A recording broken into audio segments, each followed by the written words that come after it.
இன்று அம்பாளுக்கே உரித்ததான ஆடி மாதம் பிறக்கின்ற நாள். மேலும் வெள்ளிக்கிழமையில் அமைந்திருக்கக்கூடிய அற்புதம் நிறைந்த மகிமை வாய்ந்த சக்தி வாய்ந்த ஒரு தினம். அப்படிப்பட்ட இன்றைய தினமும் இந்த ஆடி மாதத்தில் 5 வெள்ளிக்கிழமைகள் நாம் கேட்க வேண்டிய, முடிந்தால் செய்ய வேண்டிய, அம்பாளையே கூறிய சம்பத் சுக்கிரவார விரத மகிமையை தான் இப்போ நம்ம தெரிஞ்சுக்க போகிறோம்.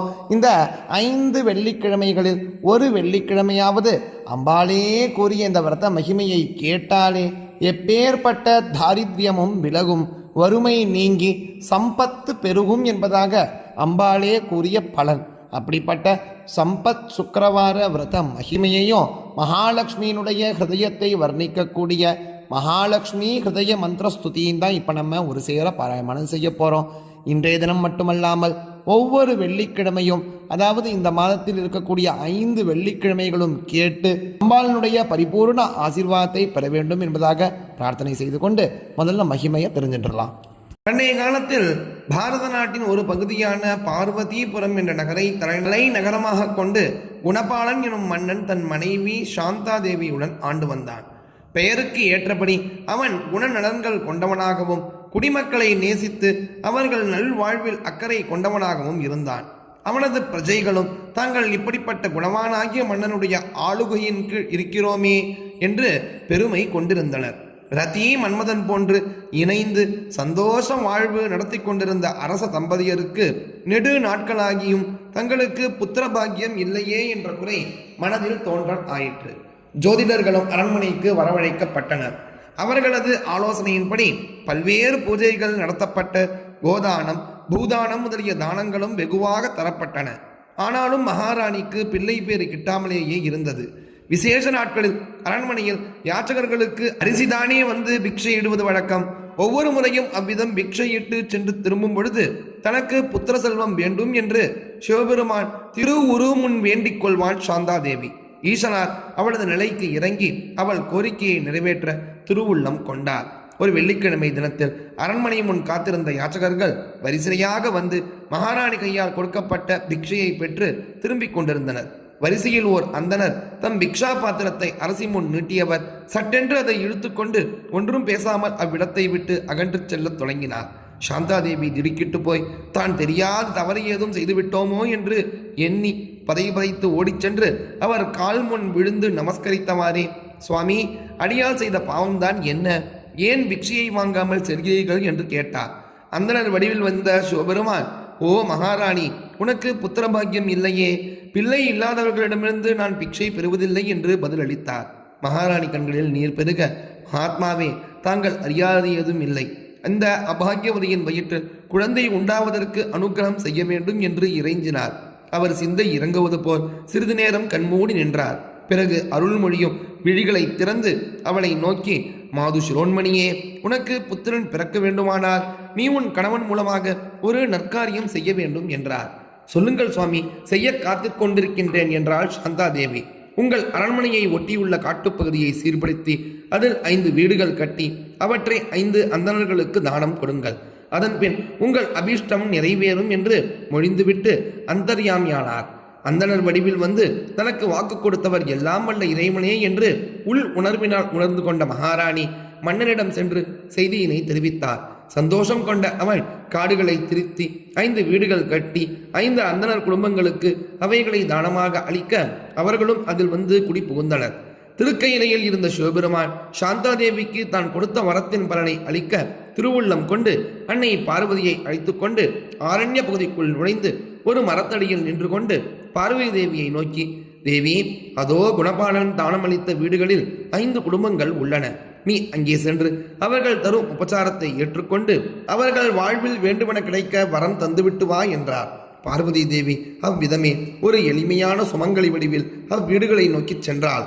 முதல் வீட்டு வாசலில் ஒரு பெண் தூங்கி விழுந்த முகத்தோடு கையில் சாணம் கரைத்த பாத்திரத்துடன் வந்தவள் பார்வதியை பார்த்ததும் கையில் இருந்த துடைப்பத்தை ஓங்கியவளாக, எட்டிப்போ, இங்கே உனக்கு என்ன வேலை? பிச்சை கேட்க வந்தாயா என்று விரட்டினாள். தேவி முகத்தில் புன்னகையுடன் அடுத்த வீடு நோக்கி நகர்ந்தார். அந்த வீட்டிற்கு உரியவளோ வாசலில் அலங்கோலமாக உட்கார்ந்து தலையை விரித்து போட்டுக்கொண்டு பேன் பார்த்தவாறு இருந்தாள். முகத்தை சுழித்து கொண்ட தேவி அடுத்த வீட்டை பார்த்து நடந்தாள். அங்கே வீட்டின் முன்பகுதியில் மாமியாருடன் மருமகள் உரத்த குரலில் சண்டை போட்டுக் கொண்டிருந்தார். வசை மாறி சகிக்கக்கூடாதாக இருந்தது. தேவி காதுகளை பொற்றி கொண்டு நடையை எட்டி போட்டார். 4வது வீட்டிலும் ஏறக்குறைய இதே நிலைமைதான். அன்று வெள்ளிக்கிழமையாக இருந்தும் அந்த வீட்டுக்காரி வீட்டு வாசலை கூட்டி பெருக்காமல் புழுங்கிய நெல்லை உரலில் போட்டு குத்தி கொண்டிருந்தாள். பார்வதி அவ்வீட்டையும் கடந்து கடைசி வீட்டுக்கு சென்றாள். வீட்டு வாசல் அழகாகவும் சுத்தமாகவும் கூட்டி மெழுகப்பட்டு உள்ளேயும் வெளியேயும் செம்மண் கோலங்களுடன் மங்களகரமாக விளங்கியது. தேவியின் மனம் மகிழ்வினால் நிறைய அவ்வீட்டினுள் நுழைந்தார். அங்கு ஓர் பெண்மணி துளசி மாடத்தில் விளக்கேற்றி வைத்து அதன் முன் வணங்கியவளாக, என் தாயே ஜெகன்மாதா பிருந்தாவன வாசினி, என் வறுமையை விரைவில் போக்கி எங்கள் வாழ்வில் வளம் குழிக்கச் செய்வாயம்மா என்று பிரார்த்தித்துக் கொண்டிருந்தாள். தேவியை கண்டதும் எழுந்து வந்து வணங்கிய அவள், அம்மா வரவேண்டும், இந்த ஏழையின் வீட்டிற்கு என்ன காரியமாக வந்தீர்கள் என்று விசாரித்தாள். பார்வதி அவள் அளித்த ஆசனத்தில் அமர்ந்து கொண்டு, பெண்ணே, இங்கே வேறு யாரும் காணப்படவில்லையே, உன் கணவர் குழந்தைகள் எல்லாம் எங்கே என்று கேட்டார். அப்பெண், தாயே, எந்த ஜென்மத்தில் செய்த பாவமோ எங்கள் குடும்பம் வறுமையின் பிடியில் சிக்கித் தவிக்கின்றது. தினமும் என் கணவரும் ஒரே பிள்ளையும் ஊருக்குள் சென்று பிக்ஷை பெற்று வருவார்கள். அதை வைத்துக்கொண்டுதான் நாங்கள் அரை வயிற்று கஞ்சியாவது குடிக்கின்றோம். இன்றும் அதற்குத்தான் அவர்கள் போயிருக்கிறார்கள் என்றார். பார்வதி தேவி மனம் கனிந்து, பெண்ணே, நான் சொல்கிற பூஜையை தவறாது செய்தால் உங்களது வீட்டில் வறுமை நீங்கி வளமை கொழிக்கும் என்றவுடன், அப்பெண், அவ்விதமே செய்கிறேன் தாயே, விவரம் தெரிவியுங்கள் என்று தேவி முன் பணிந்தார். பார்வதி தேவி இதனை சம்பத் சுக்கிரவார விரத பூஜை என்று சொல்லுவார்கள். இதனை 5 வருடங்கள் தொடர்ந்து செய்தால் சகல பாக்கியமும் உண்டாகும். பூஜை நடத்த வேண்டிய விதத்தை சொல்கிறேன் கேள். முதல் வருடம் புத்திரன் உண்டாவதற்கு பூரண கலசம் வைத்து பூஜை செய்ய வேண்டும். அது எப்படியெனில், ஒவ்வொரு வெள்ளிக்கிழமையும் ஒரு சொம்பு நிறைய சுத்த ஜலம் வைத்து அதற்கு பக்கத்தில் கூம்பு வடிவத்திலோ முகம் வடிவத்திலோ மஞ்சளில் அம்மனை பிடித்து வைத்து அல்லது மஞ்சள் கொம்பினை குறுக்கே முளைத்திருக்கின்ற மஞ்சளை வைத்து அம்மனை அதில் ஆவாகனம் செய்து பூஜை செய்ய வேண்டும். இந்த பூஜையை ஆடி மாதம் அல்லது தை மாதம் முதல் வெள்ளிக்கிழமை என்று எந்த கலசம் வைக்கிறீர்களோ அந்த கலசத்தையே அவ்வருடம் முழுவதும் வைக்க வேண்டும். வருடத்தின் நடுவில் வேறு கலசத்தை மாற்றக்கூடாது. 2வது வருடம் சம்பத் பெருகுவதற்கு சந்தனக்கல்லின் மேல் அம்மனை மேலே குறிப்பிட்டது போல் மஞ்சளில் ஆவகித்து பூஜை செய்ய வேண்டும். 3வது வருடம் பாக்கியங்கள் பெறுவதற்கு பால் கலசம், அதாவது செம்பு நிறைய பாலில் பூரண கலசம் வைத்து மேல் சொன்னபடி மஞ்சளில் அம்மனை ஆவகித்து பூஜை செய்ய வேண்டும். 4வது வருடம் ஆயுள் வளருவதற்கு படி நிறைய அரிசி வைத்து அதன் மேல் மஞ்சளில் அம்மனை ஆவகித்து பூஜை செய்ய வேண்டும். 5வது வருடம் மாங்கல்யம் பெறுவதற்கு வெற்றிலையின் பின்புற காம்புகள் வெளியே இருக்குமாறு செய்து அதன் மேல் மஞ்சள் அம்மனை வைத்து பூஜை செய்ய வேண்டும். ஒவ்வொரு வெள்ளிக்கிழமை என்றும் முடிந்தால் 5 சுமங்கலி பெண்களை சாப்பிடச் செய்து அனுப்புதல் உத்தமம். இல்லையெனில் 5 சுமங்கலிகளுக்கு தாம்பூலம் கொடுப்பது அவசியம். கடைசி வெள்ளிக்கிழமை என்று 5 சுமங்கலிகளை சாப்பிடச் செய்து ஒவ்வொருவருக்கும் புஷ்பம், சந்தனம், மஞ்சள், குங்குமம், ரவிக்கை, தட்சிணை முதலியவைகளை ஒரு முறத்தில் வைத்து இன்னொரு முறத்தினால் மூடி கொடுக்க வேண்டும். வசதி இருந்தால் புடவை வாங்கி கொடுக்கலாம். அப்படிப்பட்ட சுக்கிரவார விரத பூஜையை இந்த ஆடி மாதத்திலோ தை மாத வெள்ளிக்கிழமையிலோ நான் உனக்கு எடுத்து கொடுக்கிறேன். இதே மாதிரி தொடர்ந்து 5 வருடமும் விரதம் இருந்து பூஜித்தேயானால் உனக்கு சகல சௌபாகியங்களும் கிடைக்கும் என்று சொல்லி அவளுக்கு முதல் பூரண கலசம் வைத்து பூஜை எடுத்து கொடுத்தார். அந்த பெண்ணும் வெகு சந்தோஷத்துடன் பூஜை செய்து முடித்தார். பூஜை முடிந்ததும் அப்பெண்மணி தேவியிடம், தாயே, என்னால் முடிந்தவரை விருந்து வைக்கின்றேன், இருந்து சாப்பிட்டு விட்டு செல்லுங்கள் என்று வேண்டினாள். தேவி சரி எனவும் அவள் உள்ளே சமையல் செய்ய சென்றதும் பார்வதி தேவி அங்கே ஒரு பானையிலிருந்து ஒரு பிடி அரிசியை எடுத்து வேறொரு பாத்திரத்தில் அக்ஷயா அக்ஷயா என்று சொல்லியவாறே போட்டாள்.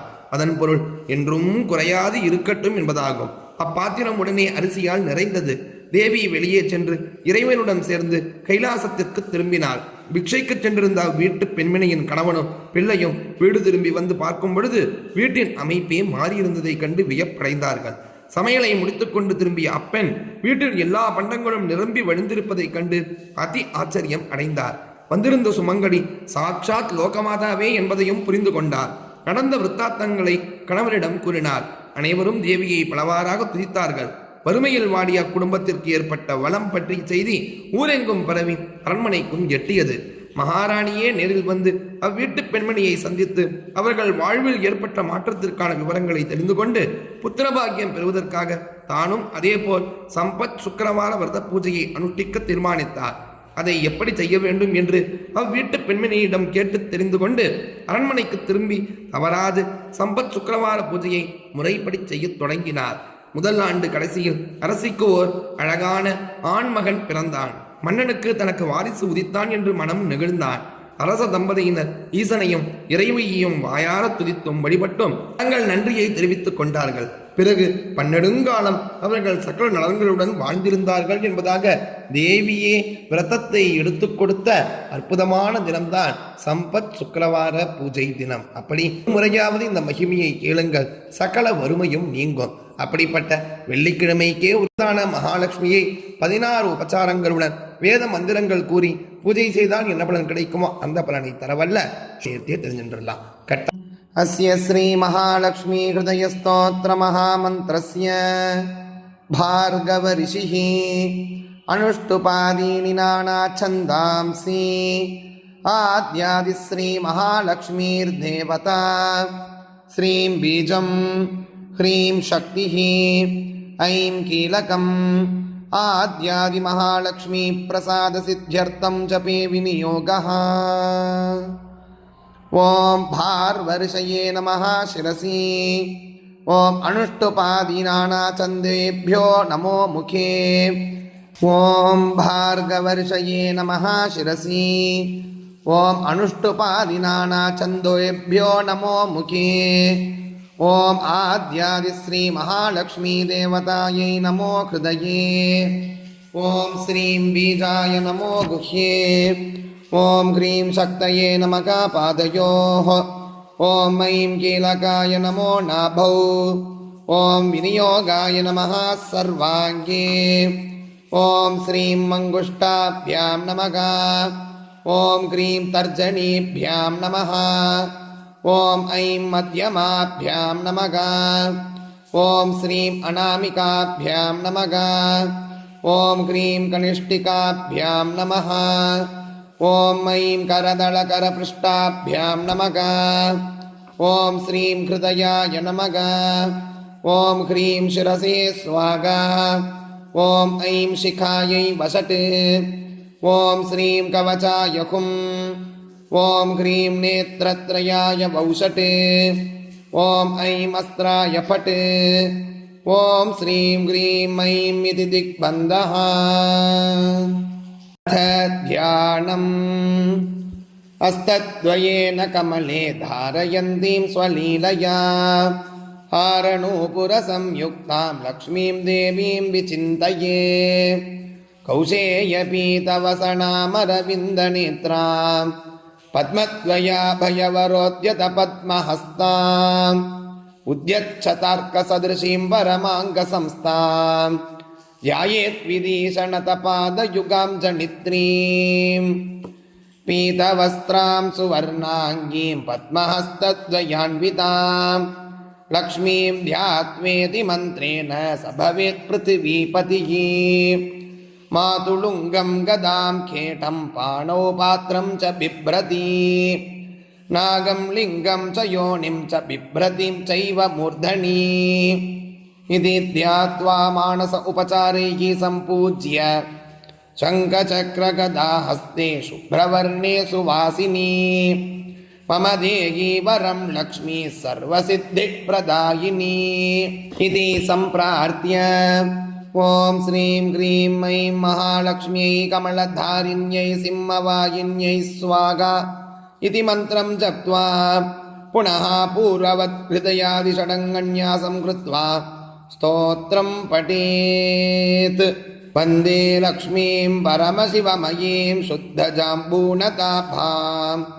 तेजोरूपां कनकवसनां सर्वभूषोज्ज्वलाङ्गीं बीजापूरं कनककलशं हेमपद्मं ददानौ आद्यां शक्तिं सकलजननीं विष्णुवामाङ्गसंस्थां श्रीमत्सौभाग्यजननीं स्तौमि लक्ष्मीं सनातनीं सर्वकामफलावाप्तिसाधनैकसुखावगां स्मरामि नित्यं देवेशी त्वया प्रेरितमानसगा त्वदाज्ञां शिरसा धृत्वा भजामि परमेश्वरीं समस्तसम्पत्सुखदां मगाश्रियं समस्तसौभाग्यकरीं मगाश्रियं समस्तकल्याणकरीं मगाश्रियं भजाम्यगम्यानकरीं मगाश्रियं विज्ञानसम्पत्सुखदां सनातनीं विचित्रवाग्भूतिकरीं मनोगराम् अनन्तसम्मोदसुखप्रदायिनीं नमाम्यगं भूतिकरीं हरिप्रियां समस्तभूतान्तरसंस्थिता त्वं समस्तभोक्तीश्वरि विश्वरूपे तन्नास्ति यद्वद्व्यतिरिक्तवस्तु त्वत्पादपद्मं प्रणमाम्यगं श्रीये दारिद्र्यदुःखौघतमोपहन्त्री त्वत्पादपद्मं मयि सन्निधत्स्व दीनार्तिविच्छेदनहेतुभूतैः कृपाकटाक्षै अभिषिञ्च मां श्रीः अम्ब प्रसीद करुणासुदयाद्रदृष्ट्या मां त्वत्कृपाद्रविनगेगमिमं कुरुष्व आलोकय प्रणतहृद्गदशोकहन्त्री त्वत्पादपद्मयुगलं प्रणमाम्यगं श्रीः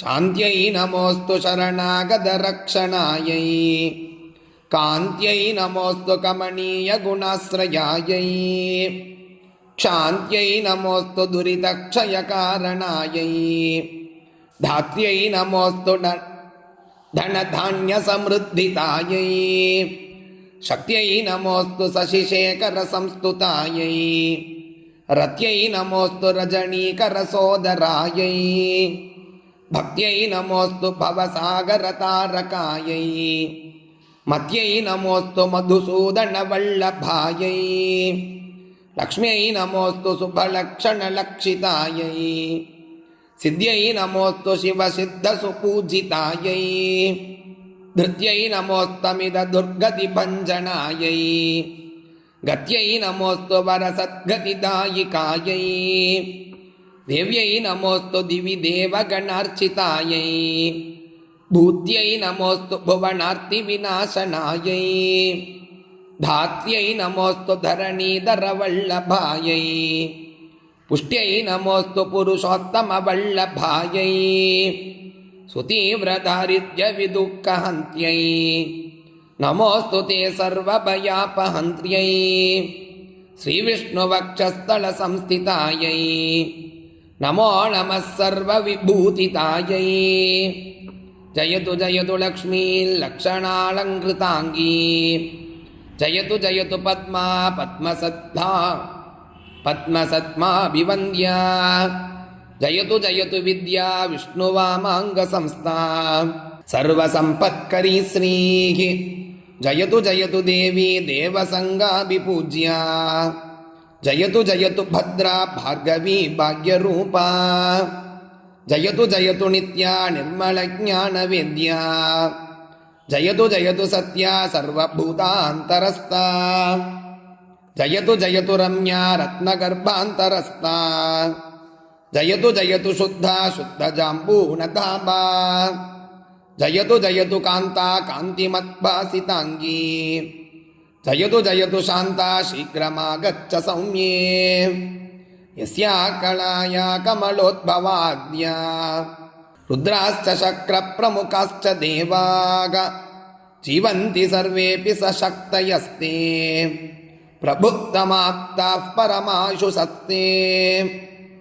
परमायुषस्ते निलेकनिटिले विधिर्मम लिपिं विसृज्यान्तरं त्वया विलिख्यतव्यमेतदिति पत्फलप्राप्तये तदन्तरफले स्फुटं कमलवासिनी श्रीरिमां समर्पय समुद्रिकां सकलभाग्यसंसूचिकां कलयाते यथा देवी जीवन्ति सचराचराग तथा सम्पत्करे लक्ष्मी सर्वदा सम्प्रसीद मे यथा विष्णुर्ध्रुवे नित्यं स्वकलां सन्न्यवेशयत् तथैव स्वकलां लक्ष्मी मयि सम्यक् समर्पय सर्वसौख्यप्रदे देवी भक्तानामभयप्रदे अचलां कुरु यत्नेन कलां मयि निवेशिताम् मुदास्तां मत्फले परमं पदलक्ष्मी स्फुटकला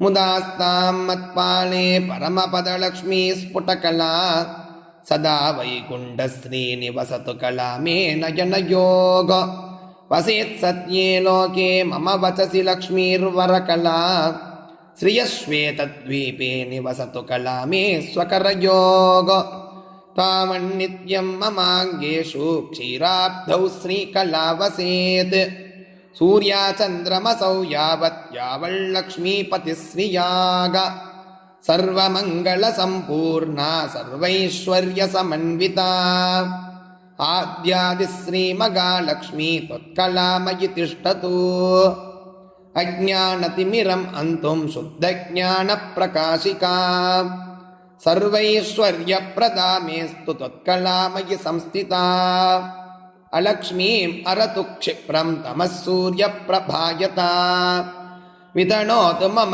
श्रेयः त्वत्कलामयि संस्थिता ऐश्वर्यमङ्गलोत्पत्तिस्तत्कलायां निधीयते मयि तस्मात् कृतार्थोऽस्मि पात्रमस्मि स्थितेस्तव भवतावेशभाग्यार्गो भाग्यवानस्मि भार्गवी त्वत्प्रसादात् पवित्रोऽगं लोकमातर्नमोऽस्तु ते पुनासि मां त्वत्कलयैव यस्मात् अतः समागच्छ ममाग्रतस्त्वं परं पदं श्रीर्भव सुप्रसन्ना मय्यच्युतेन प्रविशादि लक्ष्मीः श्रीवैकुण्ठस्थिते लक्ष्मी समागच्छ ममाग्रतगा नारायणेन सग मां कृपादृष्ट्यावलोकय सत्यलोकस्थिते लक्ष्मी त्वं ममागच्छ सन्निधिं वासुदेवेन सहिता प्रसीद वरदा भव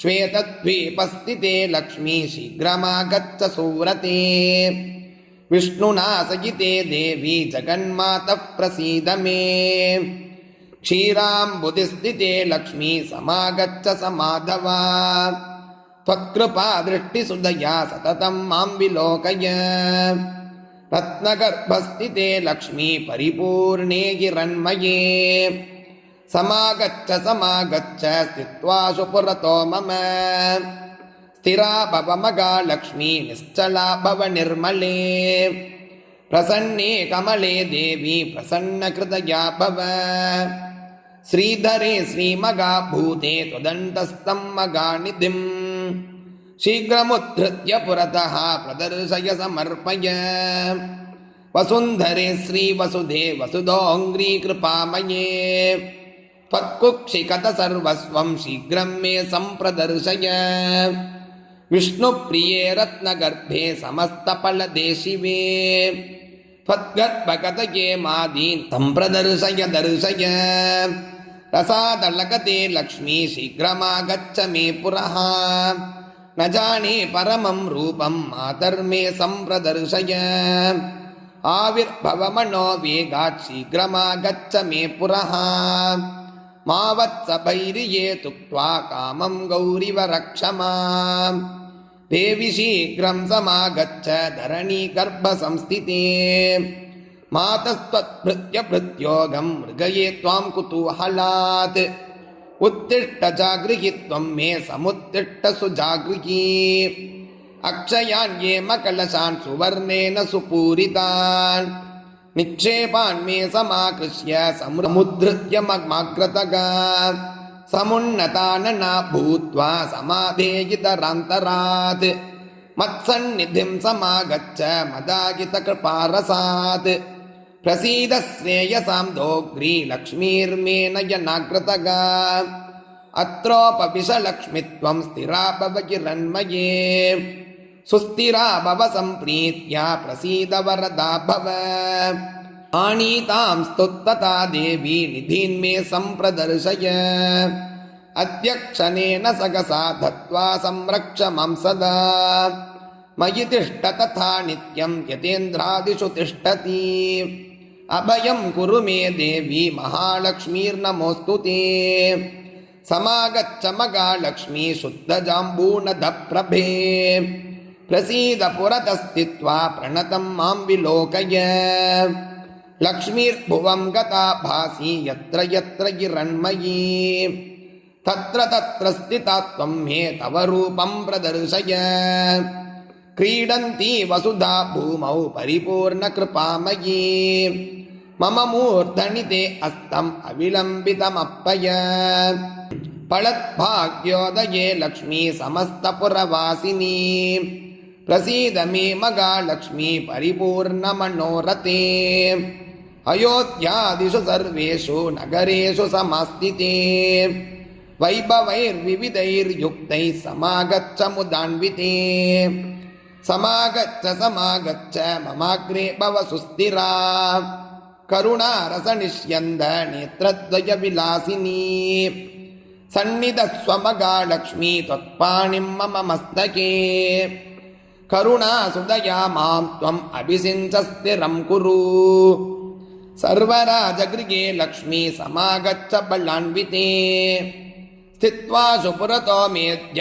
प्रसादेनाभयं कुरु सादरं मस्तके हस्तं मम त्वं कृपयार्पय सर्वराजगृहे लक्ष्मी त्वत्कलामयि तिष्ठतु आद्यादिश्रीमगालक्ष्मी विष्णुवामाङ्गसंस्थिते प्रत्यक्षं कुरु मे रूपं रक्ष मां शरणागतम् प्रसीद मे मगालक्ष्मी सुप्रसीद मगाशिवे अचला भव सम्प्रीत्या सुस्थिरा भव मद्गृहे यावत् तिष्ठन्ति वेदाश्च यावच्चन्द्रदिवाकरौ यावत् विष्णुश्च यावत् त्वं तावत् कुरु कृपां मयि चान्द्रीकला यथा शुक्ले वर्धते सा दिने दिने तथा दया ते मय्येव वर्धताम् अभिवर्धताम् यथा वैकुण्ठनगरे यथा वै क्षीरसागरे तथा मद्भवने तिष्ठ स्थिरं श्रीविष्णुना सग योगिनां हृदये नित्यं यथा तिष्ठसि विष्णुना तथा मद्भवने तिष्ठ स्थिरं श्रीविष्णुना सग नारायणस्य हृदये भवति यथास्ते नारायणोऽपि तव हृत्कमले यथास्ते नारायणस्त्वमपि नित्यमुभौ तथैव तौ तिष्ठतां हृदि ममापि दयान्वितौ श्रीये विज्ञानवृद्धिं हृदये कुरु श्रीये सौभाग्यवृद्धिं कुरु मे गृहे श्रीये दयासु वृद्धिं कुरुतां मयि श्रीये सुवर्णवृद्धिं कुरु मे गृहे श्रीये नमां त्यजेताश्रितकल्पवल्ली सद्भक्तचिन्तामणिकामधेनो विश्वस्य मातर्भव सुप्रसन्ना गृहे कलत्रेषु च पुत्रवर्गे आद्यादिमाये त्वजदाण्डबीजम् त्वमेव साकारनिराकृतिस्त्वम् त्वया धृताक्षाब्जभवाण्डसङ्गात् चित्रं चरित्रं तव देवि विष्णोः ब्रह्मरुद्रादयो देवा वेदाश्चापि न शक्नुयुः महिमानं तव स्तोतुं मन्दोगं शक्नुयां कथम् अम्ब त्वत्पत्सवाक्यानि सूक्तानि यानि च तानि स्वीकुरु सर्वज्ञे दयालुत्वेन सादरम् भवतीं शरणं गत्वा कृतार्था स्युः पुरातनाग इति सञ्चिन्त्य मनसा त्वामगं शरणं व्रजे अनन्ता नित्यसुखिनः त्वत्भक्तास्त्वत्परायणाग इति वेदप्रमाणाद्धि देवि त्वां शरणं व्रजे तव प्रतिज्ञा मद्भक्ता न नश्यन्तीत्यपि क्वचित् इति सञ्चिन्त्य प्राणान् सन्धारयाम्यगम् त्वदधीनस्त्वगं मातः त्वत्कृपा मयि विद्यते यावत् सम्पूर्णकामस्यात् तावत् देहि दयानिधे क्षणमात्रं न शक्नोमि जीवितुं त्वत्कृपां विना न जीवन्ति गजलजा जलं त्यक्त्वा जलग्रगाग यथा हि पुत्रवात्सल्यात् जननी प्रस्तुतस्तनी वत्सं त्वरितमागत्य सम्प्रीणयति वत्सला यदि स्यां तव पुत्रोऽहं माता त्वं यदि मामकी दयापयोदरस्तन्यः सुधाभिरभिषिञ्चत् मृग्यो न गुणलेशोऽपि मयि दोषैकमन्दिरे पांसूनां वृष्टिबन्धूनां दोषाणां च न मे मतिः पापिनामगमे वाग्यो दयालूनां त्वमग्रणीः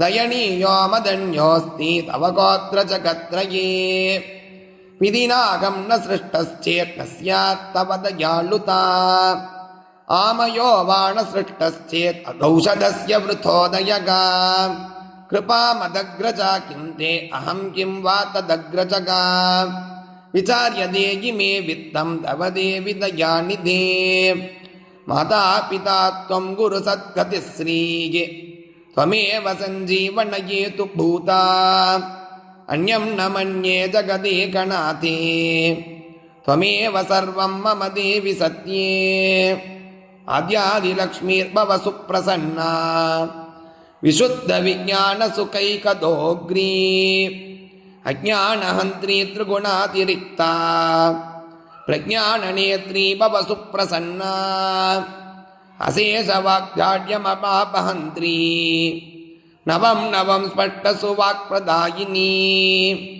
ममेकजिह्वाग्रसुरङ्गनर्तकी भवप्रसन्ना वदने च मे श्रीः समस्तसम्पत्सु विराजमाना समस्ततेजश्च भासमाना विष्णुप्रिये त्वं भव दीप्यमाना वाग्देवता मे नयने प्रसन्ना सर्वप्रदर्शे सकलार्थदे त्वं प्रभासुलावण्यदया प्रदोग्री सुवर्णदे त्वं सुमुखी भव श्रीः हिरण्मयी मे नयने प्रसन्ना सर्वार्थदा सर्वजगत्प्रसूतिः सर्वेश्वरी सर्वभयापहन्त्री सर्वोन्नता त्वं सुमुखी भव श्रीः हिरण्मयी मे नयने प्रसन्ना समस्तविघ्नौघविनाशकारिणी समस्तभक्तोद्धरणे विचक्षणा अनन्तसौभाग्यसुखप्रदायिनी हिरण्मयी मे नयने प्रसन्ना देवी प्रसीद दयनीयतमाय मह्यं देवादिनाथ भवदेवगणाभिवन्द्ये मातस्तथैव भव सन्निहितादृशोर्मे पत्या समं मम मुखे भव सुप्रसन्ना मावत्सभैरभयानकरोर्पितस्ते मौलौ ममेदि मयि दीनदयानुकम्पे मातः समर्पय मुदा करुणाकटाक्षं माङ्गल्यबीजमिगणसृज जन्म मातगा कटाक्ष इह कामधुक्तवमनस्तु चिन्तामणिः करः सुरतरुः सदा नवनिधिस्त्वमेवेन्दिरे भवे तव दया रसो मम रसायनं चान्वगम् मुखं तव कलानिधिर्विविधवाञ्छितार्थप्रदम् यथा रसस्पर्शनतो यशोऽपि सुवर्णता स्यात् कमले तथा ते कटाक्षसंस्पर्शनतो जनानाम् अमङ्गलानामपि मङ्गलत्वम् देयेदि नास्तीति वच प्रवेशात् भीतो रमे त्वां शरणं प्रपद्ये अतः सदास्मिन्न भयप्रदात्वं सगैव पत्या मयि सन्निधेयी कल्पद्रुमेण मणिना सहिता सुरम्या श्रीस्ते कलामयि रसेन रसायनेन आस्तां यतो मम शिरःकरदृष्टिपादगा पृष्ठास्वर्णवपुषस्थिरजङ्गमास्युः आद्यादिविष्णोस्थिरधर्मपत्नी त्वमेव पत्या मयि सन्निधेयी आद्यादिलक्ष्मी त्वदनुग्रहेण पदे पदे मे निधिदर्शनं स्यात् आद्यादिलक्ष्मी हृदयं पठेद्यगा सराज्यलक्ष्मीमचलां तनोति मगादरिद्रोऽपि भवेद्धनाढ्यः तदन्वये श्रीस्थिरतां प्रयाति यस्य स्मरणमात्रेण तुष्टा स्यात् विष्णुवल्लभा तस्याभीष्टं ददत्याशु तं पालयति पुत्रवत् इदं रहस्यं हृदयं सर्वकामफलप्रदं जपः पञ्चसहस्रं तु पुरश्चरणमुच्यते त्रिकालमेककालं वा नरो भक्तिसमन्वितः यः पठेत् शृणुयात् वापि स याति परमां श्रियम् महालक्ष्मीं समुद्दिश्य निशिभार्गववासरे इदं श्रीहृदयं जप्त्वा पञ्चवारं धनी भवेत् अनेन हृदयेन्नान्नं गर्भिण्या अभिमन्त्रितं ददाति तत्कुले पुत्रो जायते श्रीपतिः स्वयं नरेण वातवानार्या लक्ष्मी हृदयमन्त्रिते जलेऽपि ते च तद्वंशे मन्दभाग्यो न जायते आश्विने मासि च शुक्लपक्षे ब्रह्मोत्सवे सन्निहितेषु भक्त्या पठेत् तथैवोत्तरमारदृद्या लभेत् स सौवर्णमयीं सुवृष्टिं ययेकभक्तोऽन्वगमेव कवर्षं विशुद्धति सप्ततिवारजापि समन्दभाग्योऽपि रमाकटाक्षात् भवेत् सहस्राक्षशताधिकश्रीः शिशाङ्घ्रिभक्तिम् हरिदासदास्यम् प्रसन्नमन्त्रात् दृढैकनिष्ठा गुरोस्मृतिं निर्मलबोधबुद्धिं प्रदेहि मातः परमं पदं श्रीः पृथ्वीपतिस्त्वं पुरुषोत्तमत्वं विभूतिवासं विविधार्थसिद्धिं सम्पूर्णकीर्तिं बहुवर्षभोगं प्रदेहि मे लक्ष्मी पुनः पुनस्त्वं वादार्थसिद्धिं बहुलोकवश्यं वयस्थिरत्वं ललनासु भोगं पौत्रादिलब्धिं सकलार्थसिद्धिं प्रदेहि मे भार्गवि जन्म जन्मनि सुवर्णवृद्धिं कुरु मे गृहे श्रीः सुधान्यवृद्धिं कुरु मे गृहे श्रीः कल्याणवृद्धिं कुरु मे गृहे श्रीः विभूतिवृद्धिं कुरु मे गृहे श्रीः ध्यायेन्लक्ष्मीं प्रकसितमुखीं कोटिबालार्कभासां विद्युत्वर्णां वरवरधरां भूषणाढ्यां सुशोभां बीजापूरं सरसिजयुगं बिभ्रतिं स्वर्णपात्रं भद्रायुक्ता मुगुरभयदां मह्यमप्युच्युतश्रीः गुह्यादिगुह्यगोप्तृत्वं मृगाणास्मत्कृतं जपं सिद्धिर्भवतु मे देवी त्वत्प्रसादान्मयि स्थिरा इति श्री अथर्वणरहस्ये श्रीलक्ष्मीकदयस्तोत्रं सम्पूर्णम्।